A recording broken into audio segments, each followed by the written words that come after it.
దేవుని పరిశుద్ధ నామానికి మహిమ కలుగునుగాక.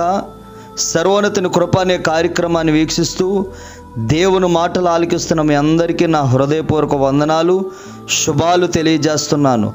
ప్రభు ఈ దినము ఏర్పాటు చేసినటువంటి వాగ్దానం 12వ కీర్తన 5వ వచనం, రక్షణను కోరుకుని వారికి నేను రక్షణ కలగజేసేదను అని యెహోవా సెలవిచ్చుచున్నాడు. దేవుని నామానికే మహిమ కలుగునుగాక. ఆమేన్. ఈ ఉదయకాల సమయంలో సర్వోన్నతుడైన నీ దేవుడు నిన్ను ఆశీర్వదించి నిన్ను ప్రేమించి ఈ గొప్ప వాగ్దానాన్ని నీకు ఇస్తూ ఉన్నాడు. నీకును నీ కుటుంబానికును నా ప్రభు గొప్ప రక్షణను కలగజేయునుగాక. ఆమేన్. Praise the Lord. ప్రియ దేవుని బిడ్డలారా, నా ప్రభు అంటూ ఉన్నాడు, నీవు రక్షణను కోరుకునేటువంటి వ్యక్తివైతే, నీవు దేవుని సన్నిధిలో పట్టుదల కలిగి ప్రార్థన చేసేటువంటి వ్యక్తివైతే, ఈరోజు ఈ వాగ్దానము నీ కొరకే అని దేవుడు తెలియజేస్తూ ఉన్నాడు. ఆయన నీతోనే మాట్లాడుతూ ఉన్నాడు. నీవు రక్షణ కోరుకుంటూ ఉన్నావు గనక నేను నీకు రక్షణ కలగజేసేదనని యెహోవా సెలవిస్తూ ఉన్నాడు. ప్రియ దేవుని బిడ్డలారా, మీరు బైబిల్లో చూడండి, ఆయన ఎవరి విషయంలో వాగ్దానం ఇచ్చినా ఆ వాగ్దానము నెరవేర్చినట్లుగానే బైబిల్లో మనం చూస్తూ ఉన్నాం. ఎందుకంటే ఆయన మాట తప్పని వాడు.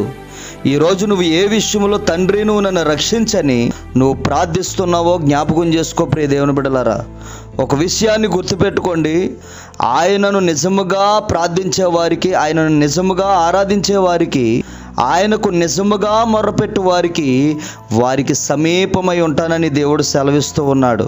ఈరోజు నిజముగా మొర్రపెట్టే వాళ్ళు ఉన్నారా? తాత్కాలికంగా మొర్రపెట్టే వాళ్ళు ఉన్నారా అని అంటే ఉన్నారు. ప్రియ దేవుని బిడ్డలారా, ఈరోజు ఈ వాగ్దానం వింటున్నటువంటి వారిలో నిజముగా మొర్రపెట్టేవారు ఉన్నారు, తాత్కాలికంగా మొర్రపెట్టేవారు కూడా ఉన్నారు.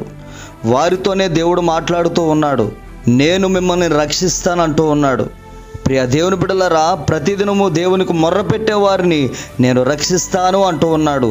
కానీ తాత్కాలికంగా దేవుణ్ణి ఆరాధించే వాళ్ళు, వారి పరిస్థితులు అంత మాత్రానే ఉన్నాయి.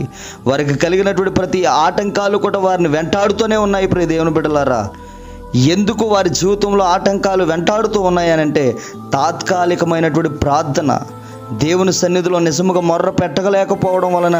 ప్రియ దేవుని బిడ్డలారా, దేవుని యొక్క సన్నిధిలో నిజముగా మొర్ర పెట్టలేకపోవడం వలన. ప్రియ దేవుని బిడ్డలారా, ఏమండి, మనుషుల ఎదుట నువ్వు ఎప్పుడైతే చేయి చాపుతావో నీ విలువ తగ్గిపోతుంటుంది. నువ్వు ఎప్పుడైతే దేవుని ఎదుట నీ చేయి చాపుతావో నీ విలువ అంతకు పెరుగుతూనే ఉంటుంది. ప్రియ దేవుని బిడ్డలారా, ఎందుకు ఏ విషయములైనా సరే మొదటగా మనుషులను పట్టుకుంటూ ఉన్నాం మనం.